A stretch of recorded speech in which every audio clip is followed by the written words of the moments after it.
Hello नमस्कार।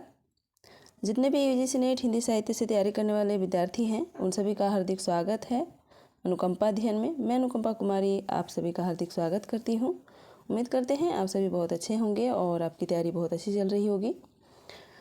हम देख रहे हैं हिंदी साहित्य से जो पूछे गए क्वेश्चन पेपर देख रहे हैं और आज हम देखेंगे नवंबर 2020 का क्वेश्चन पेपर।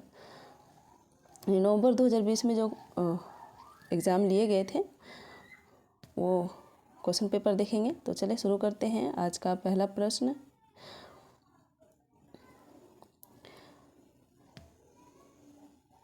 निम्नलिखित में से कौन सी भाषा आर्य भाषाओं में शामिल नहीं है? संस्कृत, प्राकृत, तुर्की, अंग्रेजी। तो आर्य भाषाओं में कौन शामिल नहीं है, इसका आंसर देना है।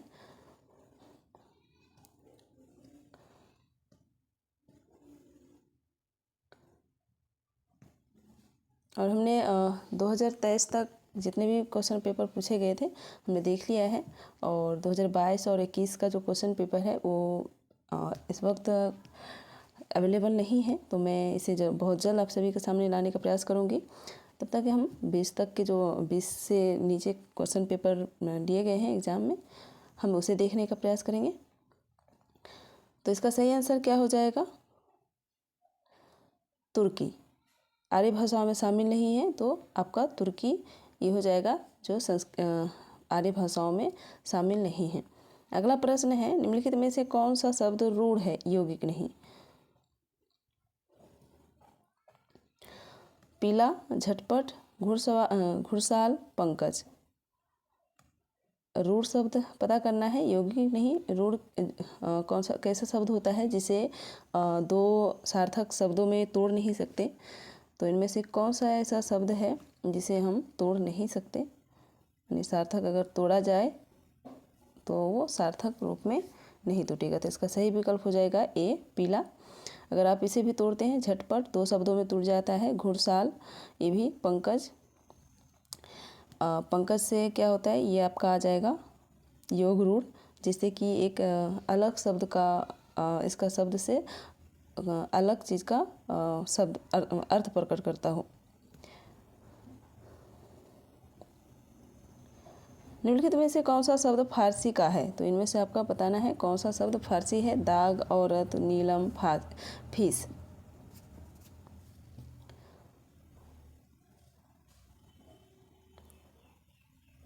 तो ये क्वेश्चन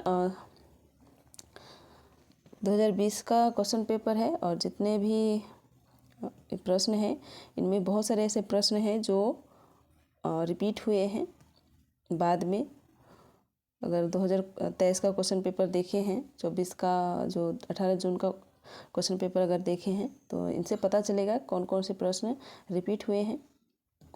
तो इसका सही आंसर हो जाएगा 3 का, दाग। ये फारसी शब्द है।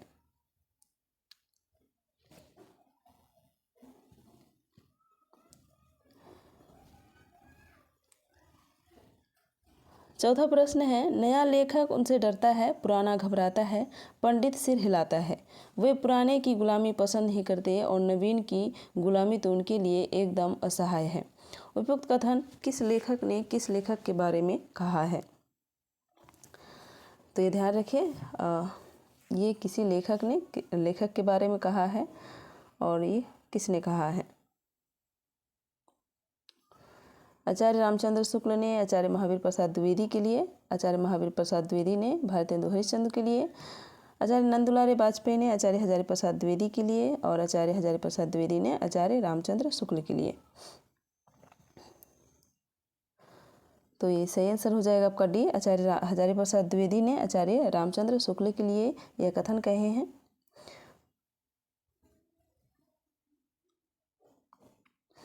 रामचंद्र शुक्ल के अनुसार निम्नलिखित में से कौन सा पंचविड़ाल में शामिल नहीं है? आलस्य, हिंसा, चिकित्सा, अहंकार। कौन सा शामिल नहीं है?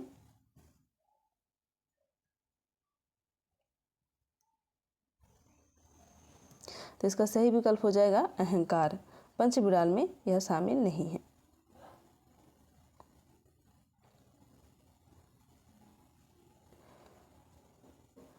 अगला है, अपभ्रंश या प्रकृतिभास हिंदी के पद्यों का सबसे पुराना पता तांत्रिक और योगमार्गी बौद्धों की सांप्रदायिक रचनाओं के भीतर विक्रम की 7वीं शताब्दी के अंतिम चरण में लगता है। यह कथन किस आलोचक का है? श्याम सुंदर दास, रामचंद्र शुक्ल, हजारी प्रसाद द्विवेदी, रामविलास शर्मा।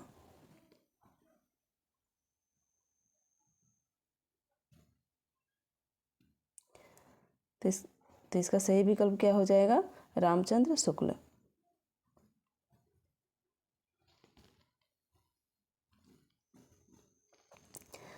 अगला प्रश्न है, 7-8 वर्षों की संचित ज्ञान राशि सामने लगी हुई थी, पर ऐसी निर्दिष्ट सरणियों की उद्भावना नहीं हुई थी जिसके अनुसार सुगमता से इस प्रभूत सामग्री का वर्गीकरण होता। भिन्न भिन्न शाखाओं के हजारों कवियों की केवल कालक्रम से गूंथी उपयुक्त वृत्तमालाएं साहित्य के इतिहास के अध्ययन में कहाँ तक सहायता पहुँचा सकती थी? सारी रचनाकाल को केवल आदि, मध्य, पूर्व, उत्तर इत्यादि खंडों में आंख मूंद कर बांट देना, यह भी न देखना कि खंड के भीतर क्या आता है क्या नहीं, किसी वृत्त संग्रह को इतिहास नहीं बना सकता। साहित्य इतिहास लेखन के संबंध में उपयुक्त बातें किस आलोचक ने कही हैं? रामचंद्र शुक्ल, हजारी प्रसाद द्विवेदी, रामकुमार वर्मा, रमाशंकर शुक्ल रसाल। तो ये बातें किसने कही है? तो 7 का सही विकल्प हो जाएगा आपका ए, रामचंद्र शुक्ल ने। अगर आप उसके हिंदी साहित्य का इतिहास पढ़े हैं तो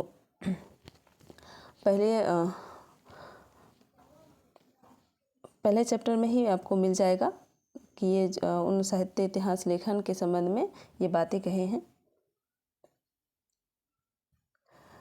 ब्रज का कृष्ण संप्रदाय हिंदी साहित्य के इतिहास का काल विभाजन और नामकरण करते हुए उपयुक्त नामकरण निम्नलिखित में से किस साहित्य इतिहास ने सुझाया है? मिश्र बंधु ने, जॉर्ज ग्रियर्सन ने, रामचंद्र शुक्ल, रामकुमार वर्मा।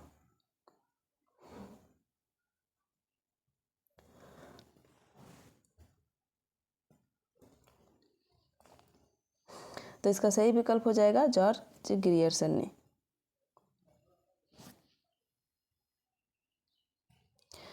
दब साहब प्यास द्रव्य स्वभाव प्रकाश को गाथा या साहित्य की प्रकृति में निम्नलिखित में से किसने रूपांतरित किया है?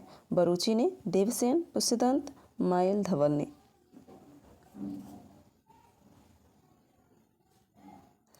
तो 9 का सही आंसर हो जाएगा डी, माइल धवल ने। अगला प्रश्न,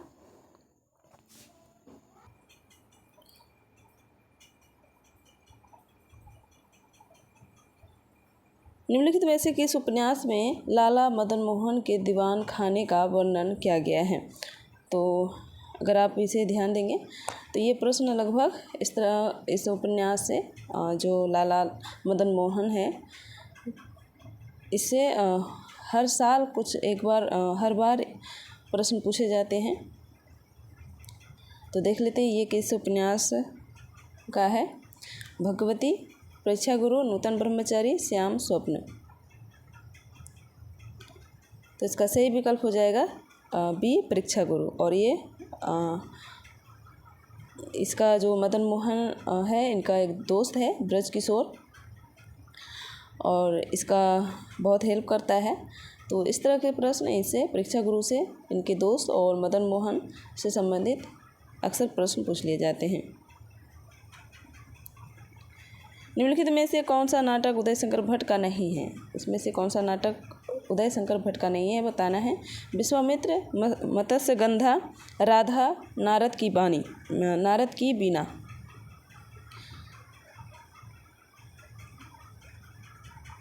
तो 11 का सही आंसर क्या हो जाएगा? नारद की बीना। ये उदय शंकर भट्ट की नाटक नहीं है।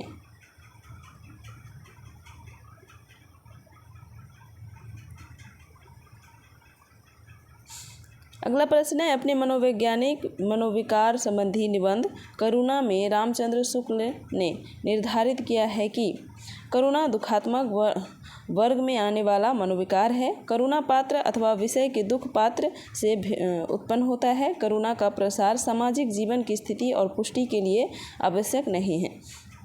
करुणा का आलंबन यानी विषय करुणा करने वाले यानी आश्रय के प्रति कृतज्ञ होता है। तो उपयुक्त में से कौन सा शुक्ल की मंतव्य नहीं है बताना है। तो ये ध्यान रखें कि इनमें से कौन सा नहीं है। तो इसका सही विकल्प हो जाएगा सी, यानी तीसरा, करुणा का प्रसार सामाजिक जीवन की स्थिति और पुष्टि के लिए आवश्यक नहीं है। तो ये कथन गलत हो जाएगा, यानी शुक्ल का मंतव्य नहीं है।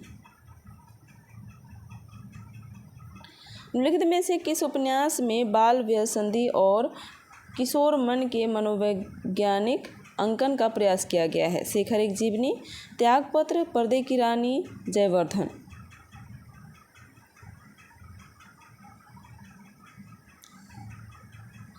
तो 13 का सही विकल्प हो जाएगा ये, शेखर एक जीवनी।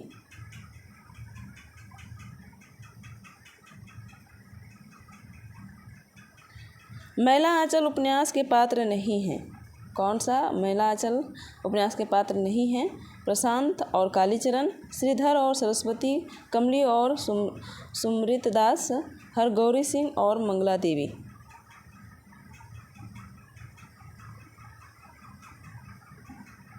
तो इसका सही विकल्प हो जाएगा श्रीधर और सरस्वती। ये मैला आंचल उपन्यास के पात्र नहीं हैं। नई कहानी आग्रहों की कहानी नहीं है, प्रवृत्तियों की हो सकती है और उसका मूल स्रोत है जीवन का यथार्थ बोध और इस यथार्थ को लेकर चलने वाला वह विराट मध्य और निम्न वर्ग मध्य वर्ग है जो अपनी जीवन शक्ति से आज के दुर्दांत संकट को जाने अनजाने झेल रहा है। उपयुक्त कथन किस लेखक ने नई कहानी के संदर्भ में कहा है? तो ये नई कहानी के संबंध में कहा है और किसने? भीष्म साहनी ने, शिव प्रसाद सिंह, राजेंद्र यादव, कमलेश्वर।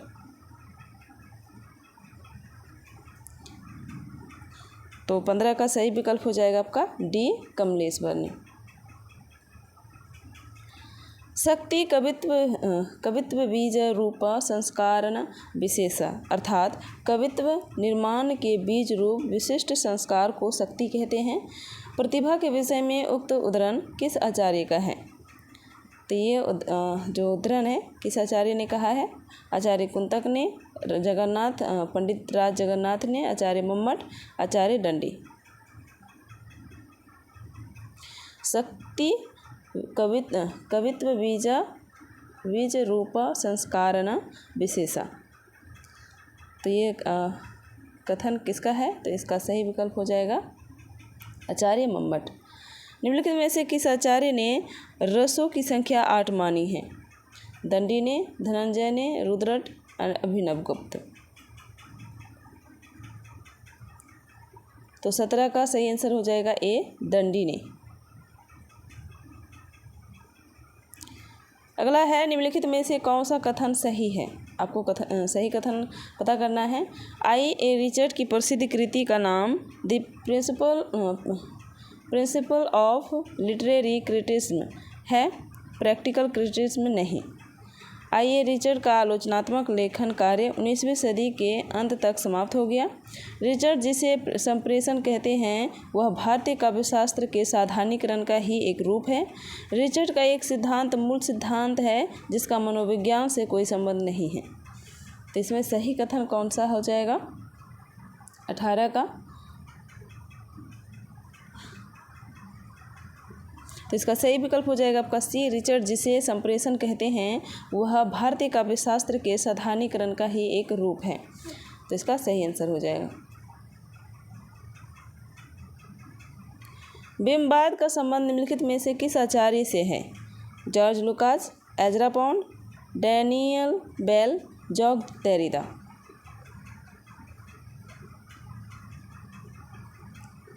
तो 19 का सही विकल्प हो जाएगा आपका एजरा पॉन्ड। अगला प्रश्न है, आदिवासी विमर्श की मूल स्थापना नहीं है। सांस्कृतिक पहचान के लिए संघर्ष, जनजातियों के विस्थापन का त्रास, सत्ता के प्रति मोह, जल जंगल जमीन पर अधिकार। तो आदिवासी विमर्श की मूल स्थापना नहीं है, तो कौन सा मूल स्थापना नहीं है? तो इसका सही विकल्प हो जाएगा सी, सत्ता के प्रति मोह। तो आदिवासियों का जो विमर्श अगर देखा जाए तो सत्ता के प्रति मोह, ये इसका विमर्श नहीं है। इसके बाद सांस्कृतिक पहचान के लिए संघर्ष ये है जनजातियों के विस्थापन का त्रास और जंगल जमीन पर अधिकार, इसका मूल विमर्श रहा है। हमारे समाज के पुरुष के विवेकहीन जीवन का चित्र देखना हो तो विवाह के समय गुलाब सी खिली हुई स्वस्थ बालिका को 5 वर्ष बाद देख लीजिए। उस समय असमय प्रौढ़ हुई दुर्बल संतानों की रोगिणी पीली माता में कौन सी विवशता, कौन सी रुला देने वाली करुणा ना मिले। तो ये बहुत समाज की बुराइयों का इन शब्दों में लिखा गया है। तो उपयुक्त कथन किस लेखिका का है? तो ये किस लेखिका ने कही है? रमणिका गुप्ता ने, मन्नू भंडारी, प्रभा खेतान, महादेवी वर्मा। हमारे समाज के पुरुष के विवेकहीन जीवन का चित्रण देखना हो तो विवाह के समय गुलाब से खिली हुई स्वस्थ बालिका को 5 वर्ष बाद देख लीजिए। उस समय असमय प्रौढ़ हुई दुर्बल संतानों की रोगिणी पीली माता में कौन सी विवशता, कौन सी रुला देने वाली करुणा ना मिले। ये सिर्फ उस समय की नहीं, आज की भी ये जो मनोवृत्ति हमको समाज में दिख रही है।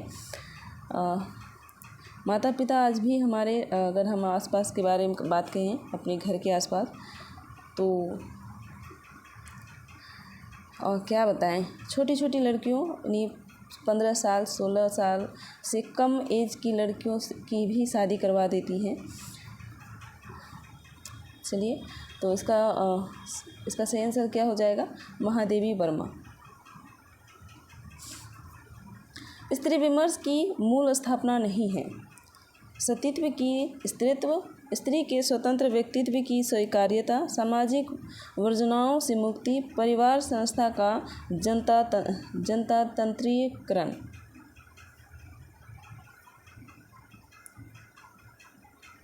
तो स्त्री विमर्श की मूल स्थापना नहीं है, तो कौन सा हो जाएगा? तो इसका सही विकल्प हो जाएगा सती की स्त्रीत्व, सतीत्व की स्त्रीत्व।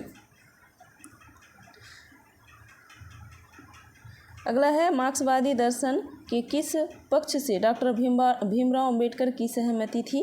श्रम की गरिमा, वर्ग विहीन समाज की स्थापना, शोषण विहीन समाज की रचना, क्रांति में हिंसा का प्रयोग। तो भीमराव अंबेडकर की असहमति थी किस पर? तो तेईस का सही विकल्प हो जाएगा डी, क्रांति में हिंसा का प्रयोग। तो अंबेडकर जी नहीं चाहते थे कि क्रांति में हिंसा का प्रयोग किया जाए, और क्रांति में जब तक हिंसा ना हो तो क्रांति ही नहीं कहलाती है। तो चलो, अगला प्रश्न है, खड़ी बोली में इतना बड़ा काव्य अभी तक नहीं निकला है। बड़ी भारी विशेषता इस काव्य की यह है कि यह सारा संस्कृत के वर्ण वृत्तों में है, जिसमें अधिक परिमाण में रचना करना कठिन काम है। आचार्य रामचंद्र शुक्ल ने यह मत किस ग्रंथ के लिए प्रकट किया है? साकेत, सांध्याटन, कामायनी, प्रिय प्रवास।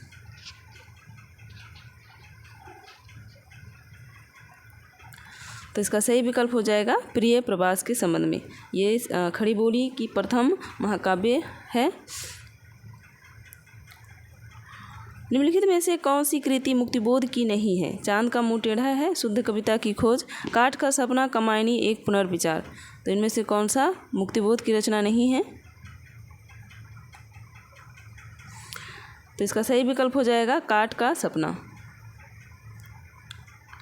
धूमिल ने रोटी और संसद कविता में कितने आदमियों का जिक्र किया है? 4, 5, 2 और 3।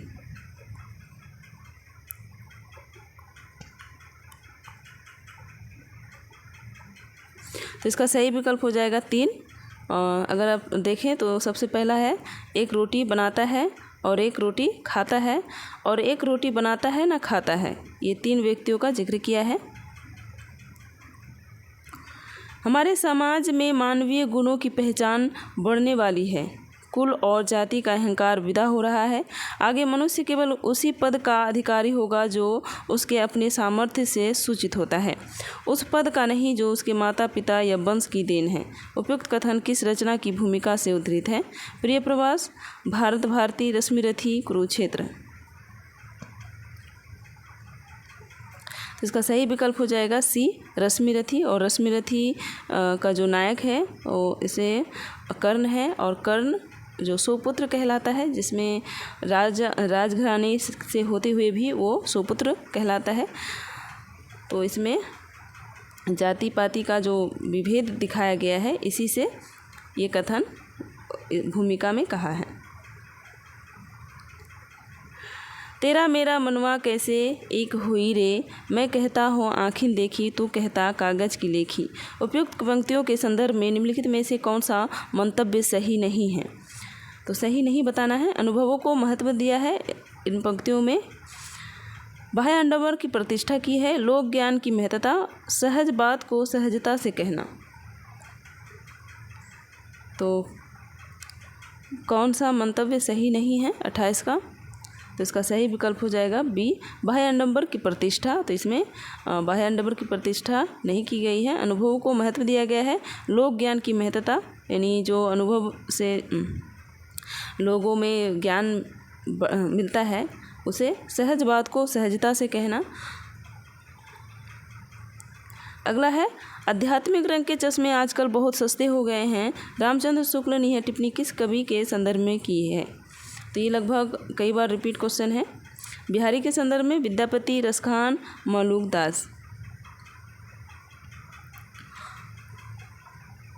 तो इसका सही विकल्प हो जाएगा बी, विद्यापति के संदर्भ में। माता पिता के संबंध विच्छेद से प्रभावित बालक के त्रस्त जीवन की कथा पर आधारित उपन्यास है। 1 इंच मुस्कान, अनुगोज, आपका बंटी, बेघर।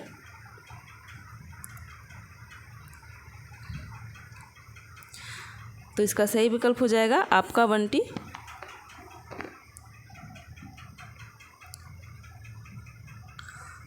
इसमें दोनों माता पिता तलाक ले लेते हैं और उसमें बच्चे को भुगतना पड़ता है। तो अगला प्रश्न, लक्ष्मी दासी निम्नलिखित में से किस उपन्यास की पात्र है? मैला आंचल, प्रति परिकथा, जुलूस, कितने चौराहे। तो इसका सही विकल्प है मैला आंचल। गोदान उपन्यास का होरी राम अवध प्रांत के किस गांव का रहने वाला किसान था? बेलारी, गंगोली, शिवपालगंज, पांडेपुर। तो ये बहुत आसान प्रश्न है कि गोदान का जो होरी है वो अवध प्रांत के किस गांव का रहने वाला है? तो इसका सही आंसर हो जाएगा बेलारी।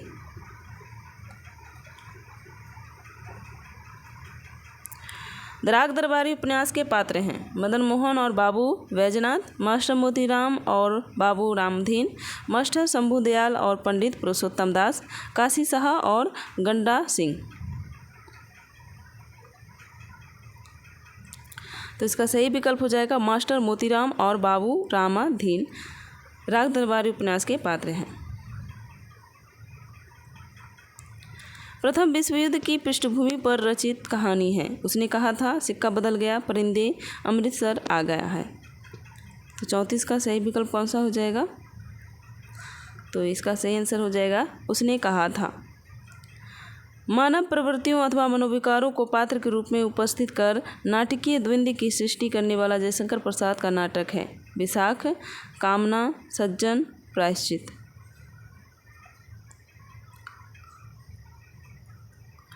तो मानव प्रवृत्तियों अथवा मनोविकारों को पात्र के रूप में उपस्थित कर नाटकीय द्वंद्व की सृष्टि करने वाला नाटक कौन सा हो जाएगा? तो इसका सही विकल्प है बी, कामना। इतिहास के गड़े मुर्दे उखाड़ने का काम इस युग के साहित्य में वांछनीय नहीं है। अपने किस नाटक की भूमिका में लक्ष्मी नारायण मिश्र ने जयशंकर प्रसाद के ऐतिहासिक सांस्कृतिक नाटकों की प्रतिक्रिया में यह बात कही है? सन्यासी, मुक्ति का रहस्य, सिंदूर की होली, राजयोग। तो इसका सही विकल्प हो जाएगा सन्यासी जो नाटक है उसकी भूमिका में कहा है।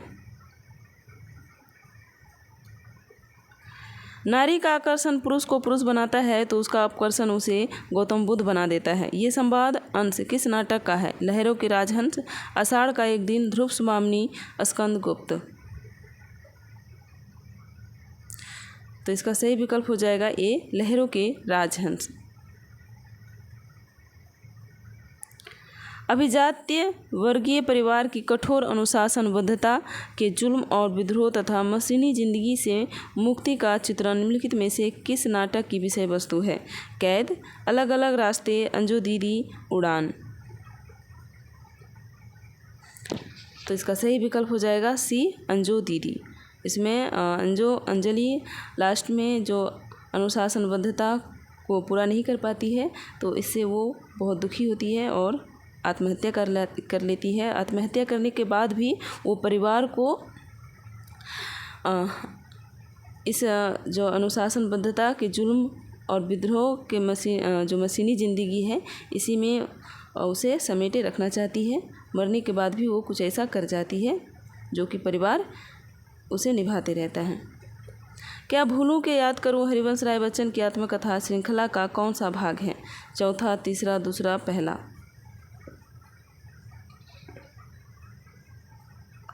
तो इसका सही विकल्प हो जाएगा पहला। क्या भूलूं क्या याद करूं, यह हरिवंश राय बच्चन की आत्मकथा का जो है श्रृंखला पहली श्रृंखला है, श्रृंखला का पहला भाग है। मुक्तिबोध की आत्मकथा कृति के लेखक हैं विष्णुचंद्र शर्मा, नामवर सिंह, रमेश चंद्र साहा, हंसराज रहबर।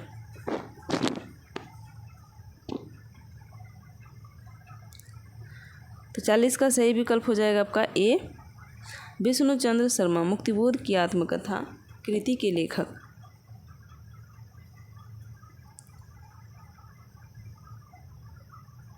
निम्नलिखित में से कौन सी बातें केशवदास के बारे में रामचंद्र शुक्ल ने कही है? केशव को कभी हृदय नहीं मिला था। उनमें वह सहृदयता और भावुकता भी न थी जो एक कवि में होनी चाहिए। वे संस्कृत साहित्य से सामग्री लेकर अपने पांडित्य और रचना कौशल की धाक जमाना चाहते थे। अपनी रचनाओं में उन्होंने केशव ने संस्कृत साहित्य की उक्तियों से परहेज किया है। तो रामचंद्र शुक्ल का कौन सा सही हो जाएगा केशवदास के बारे में? तो 41 का आपका सही हो जाएगा ए, पहला, दूसरा और तीसरा सही हो जाएगा। संविधान के अनुच्छेद 343 में संघ की राजभाषा के बारे में निम्नलिखित में से कौन से प्रावधान किए गए हैं? संघ की राजभाषा हिंदी और लिपि देवनागरी होगी। शासकीय प्रयोजनों के लिए भारतीय अंकों का अंतर्राष्ट्रीय रूप मान्य होगा। राजभाषा के बारे में राष्ट्रपति एक आयोग का गठन करेंगे। उच्च न्यायालय तथा उच्चतम न्यायालय की संपूर्ण कार्रवाई अंग्रेजी भाषा में ही होगी। तो इसका सही विकल्प कौन सा हो जाएगा? नीचे दिए गए सही उत्तर का चयन करना है। तो इसका सही विकल्प हो जाएगा बी, पहला और दूसरा। संघ की राजभाषा हिंदी और लिपि देवनागरी होगी। शासकीय प्रयोजनों के लिए भारतीय अंकों का अंतर्राष्ट्रीय रूप मान्य होगा। ये दोनों सही है। हरिकृष्ण प्रेमी के नाटकों के मुख्य स्वर हैं स्वतंत्रोत्तर नए भावबोध का विकास, प्रखर राष्ट्रीय चेतना युक्त ऐतिहासिकता, सांप्रदायिक सौहार्द की मूल्य चेतना, पश्चिमी बौद्धिकता का प्राधान्य। तो 43 का सही विकल्प कौन सा हो जाएगा? बी, दूसरा और तीसरा। विश्वविद्यालयी परिसर के जीवन पर आधारित उपन्यास है परिशिष्ट, चक्रव्यूह, अपने अपने चेहरे, धूप छाई रंग। तो इसका सही विकल्प हो जाएगा पहला और दूसरा, पहला परिशिष्ट और चक्रव्यूह। निम्नलिखित में से राम भक्ति शाखा के कवि हैं स्वामी अग्रदास, नाभादास, हृदयराम, स्वामी हरिदास, कृपाराम। तो इन पांचों में से कौन सा राम भक्ति शाखा के कवि हैं? तो इसका सही विकल्प हो जाएगा 1, 2 और 3, यानी स्वामी अग्रदास, नाभादास और हृदयराम, ये राम भक्ति शाखा के कवि हो जाएंगे। तो हम यहाँ से इस वीडियो को समाप्त करेंगे और 45 तक हमने प्रश्न देख लिए हैं। आगे जो हमारा प्रश्न रहे अगला वीडियो में हम 45 तक के प्रश्न करेंगे। तब तक के लिए आप सभी को बहुत बहुत धन्यवाद इस वीडियो से जुड़े रहने के लिए। जाने से पहले लाइक, सब्सक्राइब और शेयर ज़रूर कर दें। मिलते हैं अगले वीडियो में।